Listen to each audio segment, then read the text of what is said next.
आज के प्रोग्राम में भी डॉक्टर हुमा जो कि कंसल्टेंट साइकेट्रिस्ट हैं और विलिंग वेज का हिस्सा हैं और हमारे साथ आज फिर मौजूद हैं हमारी रहनुमाई के लिए। अस्सलाम वालेकुम डॉक्टर हुमा, कैसी हैं आप? वालेकुम सलाम। अच्छा डॉक्टर हुमा, आपसे पिछले प्रोग्राम में काफ़ी डिटेल में बात हुई कि स्किज़ोफ्रेनिया का हमने जांचा कि स्किज़ोफ्रेनिया किस तरह लोगों पर अमल हो रहा होता है और कौन कौन सी वजूहात जो कि हमें नज़र आ रही होती हैं लोगों में, सुनना, देखना, बात करना, उसको हम स्किज़ोफ्रेनिया कहते हैं। और फिर दूसरी टर्म जिसमें उनको किसी चीज़ का रिलेट करके दिखाना कि मुझे ये चीज़ नज़र आ रही है, ये बंदा मेरे से बात कर रहा है, उसको हमने स्किज़ोफ्रेनिया बताया जो कि हमारी मेडिकल टर्म कहती है। आज जो कि हमारा प्रोग्राम उसी टॉपिक को हमने लेके आगे बढ़ना है, तो उसमें आज जो हम बात करना चाह रहे हैं वो ये है कि इसकी अलामात और ये क्यों होता है स्किज़ोफ्रेनिया, क्या वजूहात क्या होती हैं इसकी, जो डिटेल में काफ़ी होंगी वो काइंडली आप बता सकें कि किसी के माइंड में किसी किस्म की कोई मिथ या कंफ्यूजन ना रह जाए। ठीक है, स्किज़ोफ्रेनिया पिछले प्रोग्राम में हमने बात की थी, इसकी अलामतों पे डिटेल में आपने बताया, बात हुई थी कि हेलुसिनेशंस हो सकती हैं। हेलुसिनेशंस यानी कि आपकी जो 5 सेंसेस हैं उसमें उसकी परसेप्शन में मसला हो सकता है। यानी आपके सामने कोई बंदा नहीं भी खड़ा, आपको नज़र आ रहा है, कोई आपके से बात नहीं भी कर रहा तो आपके कानों में आवाज़ें आ रही हैं, आपको ऐसे लग रहा है कि कोई आपको छू रहा है जबकि आसपास कोई नहीं है, या फिर आपके मुंह में किसी चीज़ का टेस्ट आ रहा है जबकि आप कुछ चीज़ खा नहीं रहे, या फिर आपको कोई स्मेल आ रही है जबकि आसपास किसी और को नहीं आ रही। तो परसेप्शन में मसला, फिर आपको आपके खुद से फिक्स्ड बिलीफ बच जाते हैं जो कि फॉल्स होते हैं, जैसे कि आपको लगना शुरू हो जाता है कि कोई आपके खिलाफ है, आपको नुकसान पहुंचाना चाह रहा है, या कुछ इस तरह की बातें। फिर इसमें डिसऑर्गेनाइज बिहेवियर आ जाता है जिसमें खुद से हंसना शुरू कर देते हैं, खुद से सेल्फ स्माइल होती है, सेल्फ टॉक होती है, खुद से बातें करते हैं और अजीबोगरीब हरकतें करते हैं जो नॉर्मल नहीं होती। फिर डिसऑर्गेनाइज्ड टॉक होती है, इरेलेवेंट टॉक होती है। फिर कुछ नेगेटिव सिम्टम्स होती हैं जिसमें ये लोग बिल्कुल बातचीत बंद, किसी से मिलना नहीं, लैक ऑफ मोटिवेशन और ये सब चीज़ें, किसी चीज़ में दिलचस्पी ना रहना। तो ये तो इसकी मेन सिम्टम्स थी जिस पे हमने पिछले प्रोग्राम में बात की थी। अब बात यह है कि ये सब अलामतें होती क्यों हैं, स्किज़ोफ्रेनिया की वजूहात क्या हैं। इसमें बाकी बीमारियों की तरह, बाकी साइकियाट्रिक इलनेसेस की तरह इसकी ये भी मल्टी फैक्टोरियल बीमारी है। ठीक है, सही। पहले तो मैं आपको बता दूं कि मर्दों और औरतों में इसके होने की शरह तकरीबन एक जैसी होती है। ये मतलब जितने परसेंट मर्दों में होती है उतने ही परसेंट औरतों में भी होती है। ठीक है, और दूसरा इसकी जो एवरेज एज होती है 15 से 45 साल के बीच में होती है। अच्छा, मतलब ये टीन एज से पहले किसी को नहीं हो सकता? बहुत कम चांसेस हैं, रेयर चांसेस, वेरी अनलाइकली। ठीक है, उस 15 साल से पहले इट्स वेरी अनलाइकली कि स्किज़ोफ्रेनिया डेवलप हो। हमने पिछले प्रोग्राम में ड्रग इंड्यूस साइकोसिस की बात की, तो ड्रग इंड्यूस साइकोसिस 45 ईयर के बाद भी तो हो सकता है। हाँ, ड्रग इंड्यूस साइकोसिस हो सकता है और इवन 45 इयर्स या ओल्ड एज में स्किज़ोफ्रेनिया लाइक सिम्टम्स आ सकते हैं, लेकिन उसमें देखा गया है कि वो ऐसा स्किज़ोफ्रेनिया नहीं होता, वो उसमें ऑर्गेनिसिटी, कोई जैसे कोई चोट लग गई, कोई ब्रेन के स्ट्रक्चर में बहुत ज़्यादा चेंजेस आ गई क्योंकि ओल्ड एज रिलेटेड कुछ चेंजेस होती हैं, उस वजह से बिहेवियरल इश्यूज आते हैं। तो जो स्किज़ोफ्रेनिया, हाँ, स्किज़ोफ्रेनिया का जो एवरेज एज है वो 15 to 45 इयर्स है। ठीक हो। अब इसमें अगर हम एक तरतीब से बात करें कि क्या क्या वजूहात हो सकती हैं, उसमें सबसे पहले तो जेनेटिक कंपोनेंट बहुत इम्पॉर्टेंट है। 80% जीन्स इसकी अगली देखा गया है कि जो स्किज़ोफ्रेनिया कॉजिंग जीन्स हैं, जो कि वो भी कुछ ज़्यादा 1-2 जीन्स नहीं है, काफ़ी ज़्यादा जीन्स हैं, वो 80% ट्रांसमिट होती हैं अगली जनरेशन में। ठीक है, अब ये नहीं होता कि सारे 80% लोगों को वो स्किज़ोफ्रेनिया हो जाता है। नॉर्मल पॉपुलेशन में 1% चांस है स्किज़ोफ्रेनिया होने का, लेकिन अगर फैमिली में किसी को स्किज़ोफ्रेनिया, जैसे पेरेंट्स को या फिर फर्स्ट डिग्री रिलेटिव्स में से किसी को है, तो 10% होने के चांसेस हैं, यानी 10 टाइम्स बढ़ जाता है। मतलब एक वहाँ पर सिंगल और यहाँ पर 10 टाइम्स, हाँ, 1% है अगर नॉर्मल पॉपुलेशन में परसेंटेज देखी जाए, लेकिन अगर स्किज़ोफ्रेनिया फैमिली में मौजूद है तो 10% होने के चांसेस ज़्यादा हैं। फिर ये भी देखा गया कि ट्विन्स में अगर एक ट्विन को है या दूसरे ट्विन को होने के चांसेस ज़्यादा हैं। और फिर अगर इन ट्विन्स को, डिफरेंट स्टडीज़ की गई, बाहर के दुनिया में एडॉप्शन भी काफ़ी ज़्यादा कॉमन है, तो ट्विन्स को अलहदा कर दिया गया जो उन पेरेंट्स से जिनमें स्किज़ोफ्रेनिया था, इन बच्चों को, यानी अगर पेरेंट्स में स्किज़ोफ्रेनिया मौजूद था उन बच्चों को डिफरेंट पेरेंट्स को दे दिया गया ये रूल आउट करने के लिए कि शायद स्किज़ोफ्रेनिया पेरेंट्स को है तो वो लुक आफ्टर सही से नहीं कर सकते, तो इस वजह से तो नहीं हो रहा। तो देखा गया चाहे उनके नॉर्मल पेरेंट्स भी थे तब भी उनमें स्किज़ोफ्रेनिया डेवलप होने की परसेंटेज काफ़ी ज़्यादा थी। तो ये चीज़ ये शो करता है कि जेनेटिक कंपोनेंट तो काफ़ी ज़्यादा स्ट्रॉन्ग है। ठीक है। इसके अलावा कुछ और चीज़ें भी हैं, जैसे देखा गया है कि अगर माँ है जिसने बच्चे को जन्म देना है, प्रेग्नेंट है, अगर उस दौरान उसे कोई इन्फेक्शन हो जाती है, जैसे कोई इन्फ्लुएंज़ा, रुबेला या हर्पीज सिम्प्लेक्स वायरस, ये वायरल इन्फेक्शंस है, अगर इनमें से कोई इन्फेक्शन हो जाती है तो तब भी स्किज़ोफ्रेनिया होने के चांसेस बढ़ जाते हैं। इसलिए बच्चे में ठीक है, इसीलिए कहा जाता है कि इन्फेक्शंस के लिए एहतियात की जाए, वैक्सीनेशन कराई जाए, प्रॉपर ख्याल रखा जाए। बीमारी अगर हो गई है प्रेगनेंसी में तो उसका फ़ौरन इलाज कराया जाए ताकि बच्चे पे कोई इफ़ेक्ट ना हो। ठीक है।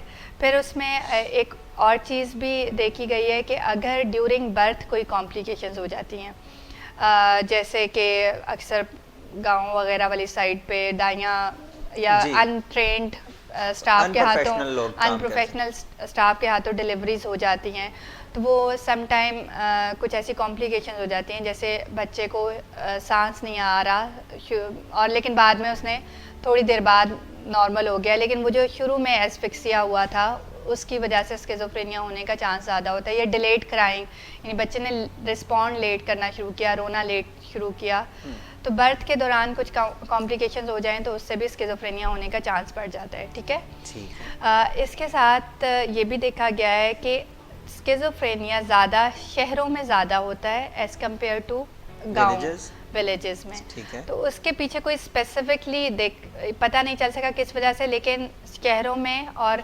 कुछ ये भी देखा गया है कि जो ज़्यादा इंटेलिजेंट लोग होते हैं उनमें भी स्किज़ोफ्रेनिया होने के चांसेस ज़्यादा होते हैं। ठीक है। ये तो हमने भी देखा है कि ड्रग्स भी जो ज़्यादा इंटेलिजेंट लोग होते हैं वो ड्रग्स का इंतखाब कर लेते हैं, ड्रग्स भी वही लेते हैं, और स्किज़ोफ्रेनिया में या साइकोसिस में भी ज़्यादा जल्दी वही लोग जाते हैं, बहुत ज़्यादा ज़हीन होते हैं। हाँ जी, तो इंटेलिजेंस लेवल ज़्यादा हो, नॉर्मल से ज़्यादा इंटेलिजेंट हो या फिर शहरों में रहते हों, तो तब भी देखा गया, जिसके पीछे कोई वजह भी स्पेसिफाइड नहीं है कि किस वजह से होता है, लेकिन देखा गया कि उनमें स्किज़ोफ्रेनिया ज़्यादा होता है नॉर्मल पॉपुलेशन से। और एक और चीज़ भी है इसमें, अगर फादर की एज ज़्यादा हो, लाइक 50 साल से ज़्यादा हो अगर फादर की एज, तो तब भी बच्चों में स्किज़ोफ्रेनिया होने का चांस ज़्यादा होता है। मैं ये समझा नहीं आपकी बात कि 50 साल फादर की अगर बच्चा मतलब वालिद की एज ज़्यादा हो, मतलब 50 साल से ऊपर हो, जब उसका बच्चा पैदा हुआ है उस टाइम उसके वालिद की उम्र 50 साल से ज़्यादा थी, तो तब भी बच्चों में स्किज़ोफ्रेनिया होने के चांस ज़्यादा होते हैं। इसमें वाइफ की एज नहीं है, इसमें फादर की एज, पैटर्नल एज है। बेशक वाइफ भी 50 की हो, वाइफ 50 की तो बच्चा पैदा नहीं कर सकती। वो तो उसकी चाइल्ड बेयरिंग एज होती है ना फीमेल्स में, तो 40 इयर्स 45 इयर्स तक की होती है। ठीक है। पैटर्नल एज देखी गई है, फादर की एज अगर 50 इयर्स से ज़्यादा हो तो तब भी स्किज़ोफ्रेनिया होने का चांस ज़्यादा होता है। ठीक है। इसके अलावा अगर जो बच्चे अर्ली एज में ड्रग्स की तरफ आ जाते हैं, उसमें स्पेशली कोकेन का यूज़ अर्ली एज में, हैश अर्ली एज में यूज़ करना शुरू कर दी जाए, जैसे टीन एज में स्टार्ट कर दी, तो इन बच्चों में चाहे वो छोड़ भी दें लेकिन स्किज़ोफ्रेनिया फिर लेटर एज में स्किज़ोफ्रेनिया डेवलप करने के चांसेस ज़्यादा हो जाते हैं। जैसे उसने 11-12 इयर्स में, 13 इयर्स में कोकेन या हैश लेना शुरू कर दी, तो चाहे कुछ अरसे बाद, साल 2 साल 3 साल बाद उसने लेनी छोड़ दी, लेकिन कुछ अरसे बाद इस बच्चे में स्किज़ोफ्रेनिया होने के चांसेस ज़्यादा होते हैं। ठीक है। फिर बाकी अगर देखा जाए कि अर्ली लाइफ में अगर कुछ डिफ़िकल्टीज आई हों, जैसे बचपन में कोई फिज़िकल या सेक्सुअल अब्यूज़ हुआ हो बच्चे के साथ, तो इस बच्चे में भी ज़्यादा स्किज़ोफ्रेनिया डेवलप करने के चांसेस होते हैं। ठीक है। इसी तरह अगर लेटर ऑन लाइफ में बड़े ज़्यादा स्ट्रेसर्स चल रहे हों तो उसमें भी देखा गया है कि स्किज़ोफ्रेनिया आ सकता है, as compare to normal population ज़्यादा चांसेस होते हैं। ठीक है। इसमें कोई भी वजह ऐसी नहीं है जिसको कहा जाए कि ये डेफिनेट है, अगर ये चीज़ हो गई तो इसमें तो स्किज़ोफ्रेनिया आएगा। नहीं, ये मल्टीफैक्टोरियल है, जीन्स भी होती हैं, अगर जीन्स भी होती हैं तो तब भी ये नहीं कहा जा सकता कि इस बंदे में स्किज़ोफ्रेनिया आएगा। जीन्स के साथ जीन्स भी हैं, उसके साथ अगर चाइल्डहुड ख़राब गुजरी या भी? फिर वो माँ को कोई इन्फेक्शन हो गई या फिर फादर की एज ज़्यादा हो गई या फिर बच्चे को की बर्थ में कोई कॉम्प्लिकेशंस हो गई या फिर उसने क्राई नहीं किया हाँ बर्थ के वो बाद। कोई कॉम्प्लिकेशंस हो गई या फिर उसके बाद लेटर लाइफ में स्ट्रेसफुल इन्वायरमेंट मिला, जैसे जॉब नहीं मिल रही, पढ़ाई में डिफ़िकल्टी है, इंटरेस्ट नहीं पढ़ाई में, कोई अक्सर इंटरेस्ट नहीं है या फिर कोई सर्कुलर एक्टिविटीज नहीं है उसके हाँ पास, गेम्स में नहीं कोई इन्वॉल्व। को करिकुलर एक्टिविटीज़ नहीं है, कुछ इस तरह की सारी चीज़ें, मतलब ये सब रोल प्ले करती हैं जीन्स के साथ। इन सब फैक्टर्स मिल के स्किज़ोफ्रेनिया डेवलप करते हैं। इनमें से कोई एक भी ऐसी चीज़ नहीं है जिसके बारे में कह दिया जाए कि ये होता है तो डेफिनेट स्किज़ोफ्रेनिया होता है, ठीक है। ठीक है। अब स्किज़ोफ्रेनिया को देखा जाए, अगर केमिकल्स के लेवल पे बात की जाए तो स्किज़ोफ्रेनिया में जो मेन केमिकल्स है वो डोपामीन है। सही, डोपामाइन। जी, डोपामीन की ज़्यादती हुई होती है, ठीक है। ब्रेन के डिफरेंट पार्ट्स में डोपामीन की ज़्यादती हुई होती है, जिसकी एक्सेस ऑफ डोपामीन, ठीक है। तो डोपामीन की ज़्यादती की वजह से ये सब मसले मसाइल हो रहे होते हैं। मेन इसमें डोपामीन होता है, फिर एक ग्लूटामेट और गाबा के, वो भी दो न्यूरोकेमिकल्स हैं जिनके बैलेंस ख़राब हुआ होता है, ठीक है। मेन डोपामीन एक्सेस है और ग्लूटामेट और गाबा के लेवल्स भी डिस्टर्ब होते हैं, ठीक है। ठीक है। अब उसके बाद अगर स्ट्रक्चरल चेंजेस की बात की जाए इसमें, तो वो देखा गया है कि ब्रेन का साइज़, ब्रेन का वॉल्यूम कम हुआ होता है। एक तो साइज़ है ना, जैसे सर का साइज़ तो ठीक है, लेकिन उसका वॉल्यूम कम हुआ होता है। वॉल्यूम को कैसे डिफाइन करें? जैसे पानी का एक ग्लास है ना, ये उसका साइज़ है। अब उसमें जो पानी आया है वो वॉल्यूम है, जो उसके अंदर पानी डाला गया है, ठीक है। अगर उसको किसी और शेप में डाला जाएगा, वॉल्यूम बेसिकली आप कह सकते हैं, एक तो उसका साइज होता है, वेट होता है, एक जो उसके अंदर फिल हुआ होता है वो वॉल्यूम होता है, ठीक है। तो ब्रेन की जो, जैसे ब्रेन में काफ़ी फ्लूइड है, उसका वॉल्यूम कम हुआ होता है, ठीक है। और फिर ब्रेन के कुछ एक स्ट्रक्चर है जिसको वेंट्रिकल्स कहते हैं। वेंट्रिकल्स थोड़े से बड़े हुए होते हैं, वेंट्रिकल्स का साइज़ बड़ा होता है, वॉल्यूम कम हुआ होता है। और फिर वो जो हाइपोथैलेमस, थैलेमस जो कि हमारे इमोशंस को कंट्रोल कर रहे होते हैं, उनका वो भी कम हुआ होता है, उनका साइज़ भी कम हुआ होता है। इसी तरह जो हमारा फ्रंटल कॉर्टेक्स होता है, जो हमारी डिसीजन लेने में हमारी हेल्प कर रहा होता है, हमारे एग्जेक्टिव फंक्शंस को कंट्रोल कर रहा होता है, वो भी कम हुआ होता है। तो ये सारी कुछ स्ट्रक्चरल चेंजेस ब्रेन में आई होती हैं, ठीक है। ठीक है। अगर मेरा सवाल था, मैं कंफ्यूज कर गया, उसको मिक्स कर गया हूँ, कि अगर ब्रेन में आपके जो मतलब केमिकल्स हैं उनका अगर फ्लो कम हो या इस तरह का कोई मामला हो, तो देन भी प्रॉब्लम स्किज़ोफ्रेनिया की तरफ लीड टुवर्ड्स स्किज़ोफ्रेनिया करता है। ब्रेन केमिकल्स जो ब्रेन के हमारे केमिकल्स मौजूद हैं, 16 किस्म के केमिकल, उनमें जैसे कि आपने गाबा, हाँ इनका जो आप बता रहे हैं वॉल्यूम में डिस्टर्बेंस आती है, तो इससे कोई स्ट्रक्चरल में प्रॉब्लम आता है कि वो वैसे ही सिर्फ ओनली केमिकल्स के डिफरेंस की वजह से ये स्किज़ोफ्रेनिया इसमें देखा ये गया है। देखें, पहले तो बात हुई कि स्किज़ोफ्रेनिया का ना, अगर देखा जाए कि ये जो स्ट्रक्चरल चेंजेस हैं, ये स्किज़ोफ्रेनिया डेवलप होने से पहले आती हैं, ठीक है। ठीक है। अब पीछे जीन्स भी पड़ी होती हैं और वो डिफरेंट वजह जो हमने बात की, वो सब फैक्टर्स भी मिले, तो स्किज़ोफ्रेनिया जब डेवलप होता है, उसकी सिम्टम्स आती हैं, तो उससे पहले इनके ब्रेन में ये चेंजेस आती हैं और आहिस्ता आहिस्ता चेंजेस बढ़ती रहती हैं। ठीक है। मतलब शुरू में न्यूरोकेमिकल्स डिस्टर्ब हुए, जिसमें इसमें मेन डोपामीन है और गाबा और ग्लूटामेट भी हैं, तो उनका बैलेंस ख़राब हुआ, ठीक है। साथ में उनके बैलेंस ख़राब होने की वजह से क्योंकि वो डिफरेंट एक्टिविटीज़ कंट्रोल कर रहे थे, डिफरेंट ब्रेन की एक्टिविटीज़ कंट्रोल कर रहे थे, तो जो हिस्सा ज़्यादा यूज़ हो रहा है वो साइज़ में बढ़ जाएगा, जो कम यूज़ हो रहा है वो श्रिंक कर जाएगा। जैसे कि हाइपोथैलेमस, थैलेमस का साइज़ कम हो जाता है, फ्रंटल कॉर्टेक्स का कम हो जाता है, तो मतलब वो फिर आहिस्ता आहिस्ता स्ट्रक्चरल चेंजेस भी आ जाती हैं, ठीक है। पहले मतलब वो मेन कॉजेज और फिर उसके बाद ब्रेन में चेंजेस की वजह से स्किज़ोफ्रेनिया डेवलप हो जाता है। अच्छा, ये जो स्ट्रक्चरल चेंजेस आ जाते हैं स्किज़ोफ्रेनिया के, क्या इसकी ट्रीटमेंट हो सकती है? एक तो ये सवाल मेरा। दूसरा सवाल ये है कि ये स्ट्रक्चरल चेंजेस आए होते हैं, ये रिपेयर हो जाते हैं कि नहीं होते? अच्छा, उसमें भी ये है कि देखिए, अगर अर्ली डिटेक्ट कर लिया गया है इशू को, तो तब तो ये रिवर्सिबल होते हैं, ठीक है। अब उसमें अगर रिसर्च की गई है तो देखा गया है कि 20% जो हैं वो बिल्कुल ठीक हो जाते हैं, ठीक है। 100 में से 20 लोग बिल्कुल ठीक हो जाते हैं, ठीक है। ठीक है। 60% मेडिसिन के साथ और साइकोथेरेपी के साथ अपनी नॉर्मल ज़िंदगी गुजार सकते हैं, मतलब फुल फ्लेज जिंदगी नॉर्मल normal। जिंदगी गुजार सकते हैं with the help of medication and with And the help of counseling। Psychotherapy, ठीक है। ठीक है। और जो 20% होते हैं वो ठीक नहीं होते, इवन विद मेडिकेशन भी ठीक नहीं होते, और उनका क्रॉनिक कोर्स चलता है, ठीक। ठीक है। तो 20% में यानी कि अगर अर्ली डिटेक्ट कर लिया, प्रॉब्लम को एड्रेस कर लिया गया, डोपामिन के लेवल नॉर्मलाइज कर दिए गए, तो वो तो रिवर्स हो जाएंगी चेंजेस, क्योंकि structural changes Aahista Aahista with time ज़्यादा होती हैं, ठीक है। सही। लेकिन अगर टाइम ज़्यादा गुजर गया तो फिर रिवर्सल मुश्किल हो जाता है, जो कि रेस्ट ऑफ द 20% है। और अगर कुछ 60% में आप विद मेडिकेशन और विद साइकोथेरेपी इनको नॉर्मल लाइफ ये गुजारते रहते हैं, ठीक है। इनको थ्रू आउट हेल्प की ज़रूरत होती है, लेकिन ये विद हेल्प ये नॉर्मल लाइफ गुजार सकते हैं। ठीक। डॉक्टर हुमा, अभी हम एक ब्रेक लेंगे नाजरीन, हमारे साथ रहिएगा। ब्रेक से लौट के आपको बताएंगे कि इसकी ट्रीटमेंट किस तरह हो सकती है और किस तरह इससे बेहतरी की तरफ जाया जा सकता है। अभी लेते हैं एक ब्रेक। हमारी यूनिवर्सिटियों में और तालीमी दरसगाहों में नशे की बीमारी एक वबा की तरह फैली हुई है। किसी यूनिवर्सिटी को ड्रग्स से पाक करना अगरचे कांटों से भरा हुआ रास्ता है, लेकिन इसकी मंजिल बड़ी खूबसूरत है। यूनिवर्सिटी इंतज़ामिया वालिदैन के साथ एक बहुत ही प्लेजेंट गठजोड़ करके अपने बच्चों की फलाह बहबूद का रास्ता हमवार कर सकते हैं।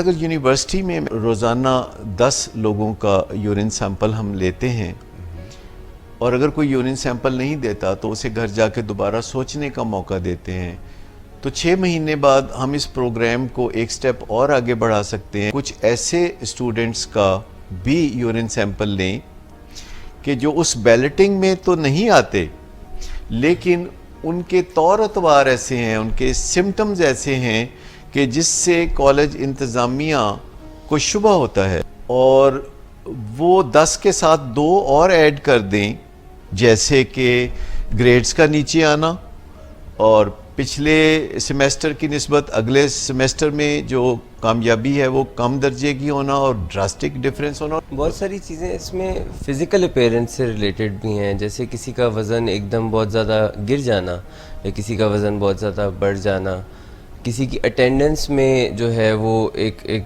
बहुत ज़्यादा चेंज आपको नज़र आए कि अचानक से वो बहुत ज़्यादा अरसे के लिए गायब है। क्या वही स्टूडेंट्स जो ड्रग यूज़ करते हैं वो ड्रग पुशर भी बन जाते हैं? बिल्कुल। आप ऐसा ना सोचें कि किसी यूनिवर्सिटी में जो मनशियात की सप्लाई होती है वो ड्रग डीलर कर रहे होते हैं जो बाकी सोसाइटी में कर रहे होते हैं। यूनिवर्सिटी में स्टूडेंट्स हैं वो एक दूसरे के साथ तावन के नाम पे, एक दूसरे के साथ दोस्ती के नाम पे ये दगा कर रहे होते हैं। कई दफ़ा अपना खर्चा निकालने के लिए भी अपना ड्रग का खर्चा निकालने के लिए। तो जो इब्तदाई तौर पर जैसे कोई 2016 में ड्रग यूज़ शुरू करता है, 2017 में ड्रग यूज़ डिसऑर्डर में चला जाता है, 2018 में वो एडिक्शन में चला जाता है, तो समझ लें कि 2019 में वो ड्रग डीलर है। और आप उसे जब देखेंगे तो वो बज़ाहिर उस कॉलेज का एक बोनाफाइड स्टूडेंट होगा जिसके पास अपना शनाख्ती कार्ड है, जिसके पास कॉलेज का ब्लेज़र है, और आप सोच रहे हैं कि कोई इनविजिबल डीलर होता है, तो नहीं। हमारी वेलकम बैक नाजरीन। अभी प्रोग्राम की ब्रेक में हमने कमेंट्स भी देखे आपके, तो उसमें एक मिस क्वेश्चन है हमारे पास कि एक पेशेंट मतलब हमारे एक कमेंट में व्यूअर ने सवाल पूछा कि मेरी वालदा को भी ऐसी स्किज़ोफ्रेनिया है और क्या ये अगली जनरेशन में कन्वर्ट होती है ये, और सेकंड उनका सवाल है कि इसकी सिम्टम्स क्या हो मतलब देखी जा सकती हैं उनमें। ठीक है, इसमें आमिर अभी हम बात कर रहे थे कि अगर पेरेंट्स में से किसी को हो तो चांसेस ज़्यादा होते हैं स्किज़ोफ्रेनिया डेवलप होने के। यानी नॉर्मल पॉपुलेशन में अगर 1% है तो इनमें 10% चांसेस होते हैं। लेकिन ये ज़रूरी नहीं होता कि अगर पेरेंट्स को स्किज़ोफ्रेनिया है तो बच्चों को लाजमी होगा। दे कैरी द जीन्स, वो जीन्स इन बच्चों में आती हैं, लेकिन क्या होता है कि वो एग्जिबिट करें, जीन्स अपना एक्सप्रेस करें, वो डिपेंड करता है इनके हालात पे, बचपन कैसा गुजरा, करंट लाइफ में स्ट्रेसर्स हैं कि नहीं, कोई मुश्किलात का सामना तो नहीं है, कोई ड्रग्स का इस्तेमाल तो नहीं शुरू किया। तो ये सब चीज़ों पे डिपेंड करता है। इन बच्चों में जीन्स तो आती हैं, लेकिन वो अपना एक्सप्रेस करती हैं जीन्स, यानी कि इनमें स्किज़ोफ्रेनिया डेवलप होता है कि नहीं, वो इन्वायरमेंटल फैक्टर्स पे डिपेंड करता है। ठीक है, 10% चांसेस ज़्यादा होते हैं। 10% चांस। अच्छा, एक क्वेश्चन और है कि एक पेशेंट मतलब हमारे व्यूअर ने देखा और उसने कहा कि मैं खुद को एक एक्टर की पर्सनैलिटी समझता हूँ, कि मैं खुद एक एक्टर हूँ बहुत बड़ा, इस तरह का। तो ये वो कह रहे रिलेट करता है कि मुझे भी स्किज़ोफ्रेनिया ये देखें, उनको एक सिम्टम पे और सिर्फ एक बात पे तो कुछ नहीं कहा जा सकता। ठीक है, उनका एक डिटेल सेशन करना पड़ेगा, मज़ीद बातें भी बहुत सारी जाननी पड़ेंगी ताकि फिर कुछ कहा जा सकता है। सिर्फ इतनी सी बात पे तो कुछ कमेंट नहीं किया जा सकता। चलें ठीक है। अच्छा डॉक्टर उम्मा, मुझे ये बताएं कि इसका इलाज मुमकिन है? अच्छा आमिर, स्किज़ोफ्रेनिया का इलाज मुमकिन है क्योंकि केमिकल्स की डिस्टर्बेंस से होता है, ठीक है। लेकिन इलाज के साथ पहले भी बात हुई कि 20% मुकम्मल ठीक हो जाते हैं, 60% विद मेडिकेशन एंड साइकोथेरेपी एक अच्छी लाइफ गुजार सकते हैं और 20% नहीं ठीक होते। ठीक है। तो इलाज में इसकी पहले तो आती हैं दवाइयाँ आती हैं। दवाइयाँ मेन इसकी है एंटीसाइकोटिक मेडिकेशन है, जो हमारे पास 2 तरह की एंटीसाइकोटिक होती हैं, टिपिकल और एटिपिकल। ये आपके डॉक्टर ने डिसाइड करना होता है आपकी सारी हिस्ट्री लेके कि आपको कौन सी एंटीसाइकोटिक एडवाइस की जाएगी। दवाई लंबे अरसे तक लेनी पड़ती है क्योंकि दवाई के साथ सिम्टम्स बेहतर होती हैं, और अगर दवाई डिसकंटिन्यू की जाए बीच में तो सिम्टम्स दोबारा आ सकते हैं। ठीक है, तो एक तो ये हो गया कि दवाइयाँ लेनी होती हैं और साथ में साइकोथेरेपी के सेशंस भी एडवाइस किए जाते हैं ताकि इनको दोबारा नॉर्मल लाइफ की तरफ लाया जा सके।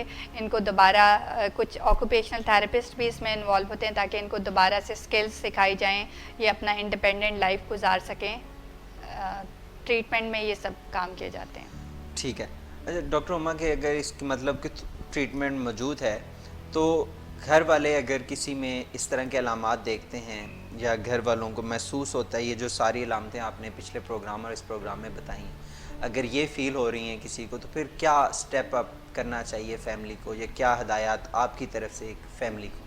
ठीक, इसमें पहले तो ये कि अगर इस तरह का कोई पेशेंट आपको नज़र आता है आपके घर में जिसमें जो कह रहा है, जो क्लेम कर रहा है कि उसको कोई चीज़ें नज़र आती हैं, या आप देख रहे हैं कि वो ख़ुद से बातें करता है, ख़ुद से हंसता है, या फिर कोई ऐसी बातें करता है जो अजीबो-गरीब बातें हैं, या उसका बिहेवियर चेंज हो गया है, तो ये कुछ पॉइंट्स हैं जो जिसको लाइट नहीं लेना चाहिए। ठीक है, उसको ये नहीं समझना चाहिए कि कोई जिन्नों का साया हो गया है, कोई किसी ने अमल करा दिया है, कोई जादू करा दिया है। ये एक बीमारी है और किसी ना बिल्कुल इग्नोर भी नहीं करना चाहिए, इग्नोर नहीं करना चाहिए, और किसी साइकियाट्रिस्ट और साइकोलॉजिस्ट से रजू करना चाहिए। ठीक है, अब इसमें कुछ लोग ऐसे होते हैं कि जो अगर इस तरह का बच्चे ने या किसी ने फैमिली में बिहेव करना शुरू कर दिया है, अगर कोई अलामतें ऐसी आ गई हैं तो वो अपने आप को इल्ज़ाम देना शुरू कर देते हैं कि शायद मेरे से कोई ऐसा गुनाह हुआ है जिसकी सज़ा मुझे मिल रही है,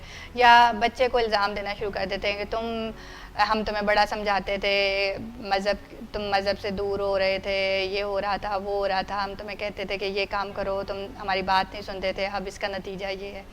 तो ये बीमारी जो है ना, ये आपके किसी कोई सज़ा नहीं होती, बीमारी तो किसी को भी हो सकती है। ठीक है, बीमारी जिस तरह बाकी जिस्मानी बीमारी हैं उसी तरह जहनी बीमारी भी ये नहीं देखती कि ये बंदा कितना नेक था या फिर कितना फैमिली को कितना लुक आफ्टर कर रहा था। जहनी बीमारी जिस तरह जिस्मानी बीमारी किसी को भी हो सकती है, जहनी बीमारी भी किसी को भी हो सकती है।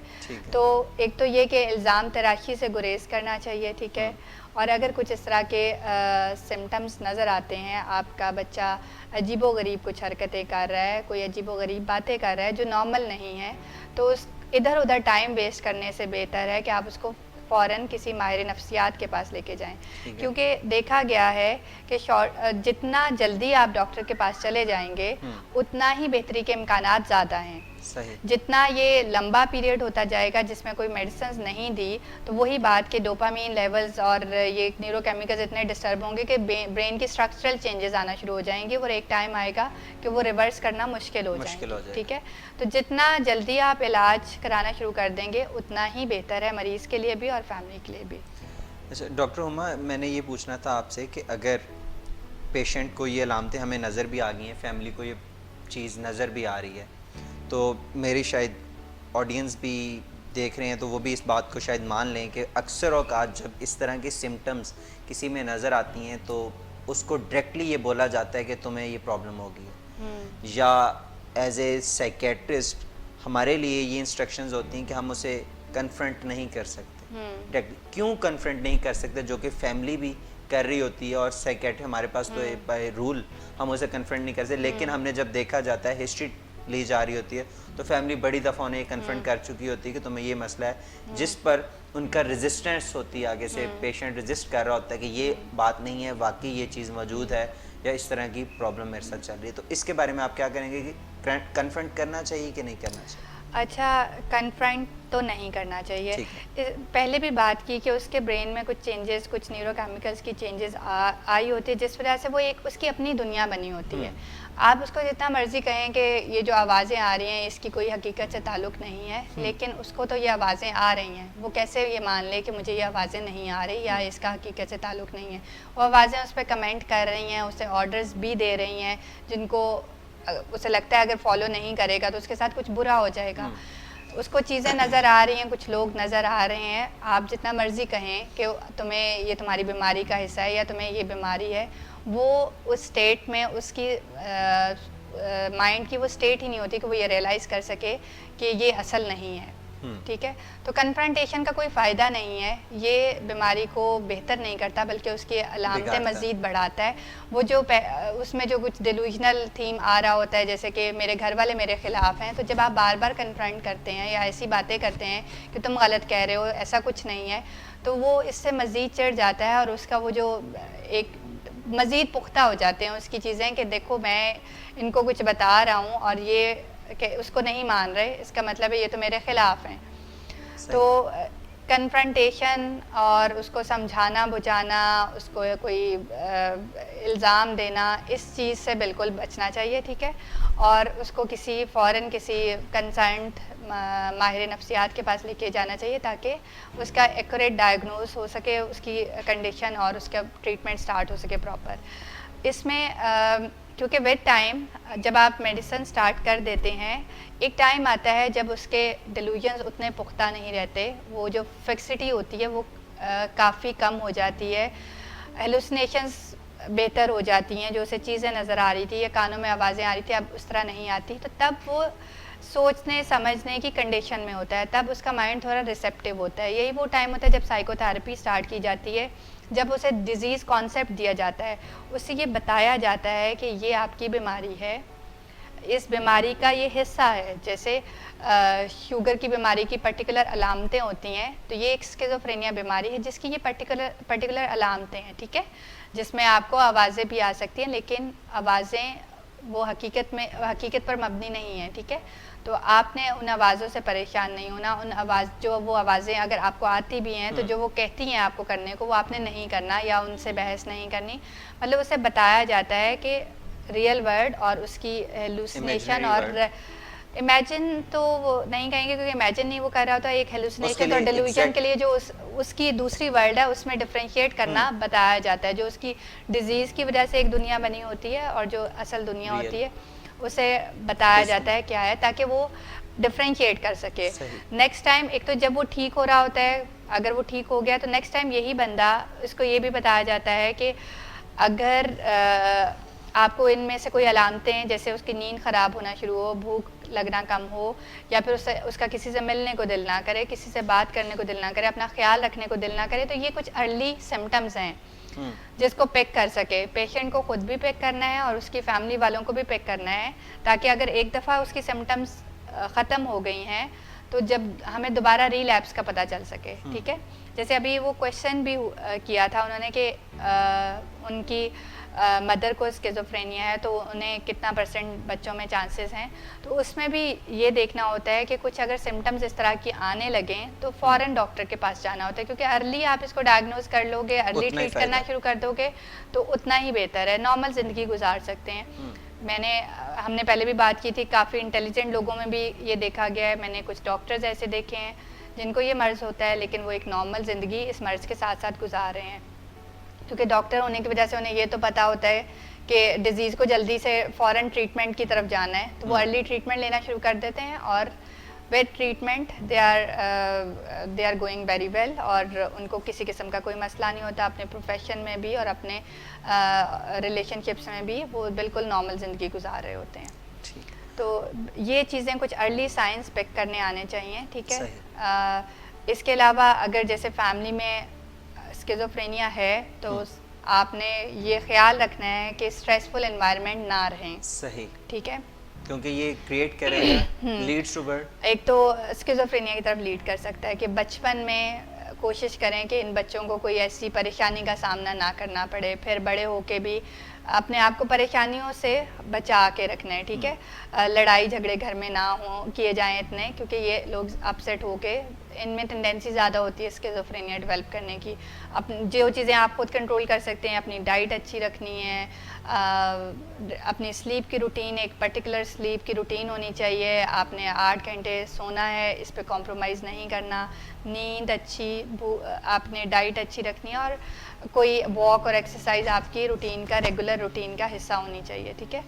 तो ये चीज़ें कुछ आपने हेल्दी लाइफस्टाइल रखना है ताकि आप इन चीज़ों से कोई छोटे मोटे स्ट्रेस आ भी जाएं तो आप उनसे कोप कर सकें, ठीक है, और ज़्यादा परेशानी नहीं लेनी चीज़ों की, तो आप इससे बच सकते हैं। अगर चाहे जीन्स में आ भी रही है तो फिर भी इससे बचा जा सकता है। चांसेस हैं। शुक्रिया डॉक्टर हुमा आपका कि आपने स्किज़ोफ्रेनिया के बारे में इतनी डिटेल में हमें बताया। और ख़वातीनो हज़रात, अभी आपसे इजाज़त चाहेंगे। इसी के साथ कि आपके जहन में इस बारे में कोई भी क्वेश्चन हो तो आप कमेंट कीजिएगा। अगला शो, अगला पॉइंट, अगला प्रोग्राम शुरू करने से पहले हम लाजमी आपके सवालों को कंसीडर करेंगे और डॉक्टर हुमा को रहनुमाई के लिए दोबारा तकलीफ़ देंगे कि हमें दोबारा गाइड कर दिया जाए कि स्किज़ोफ्रेनिया क्या है और इसमें ये जो सवालात हैं इनका क्या हल है। तब तक के लिए अल्लाह हाफ़िज़।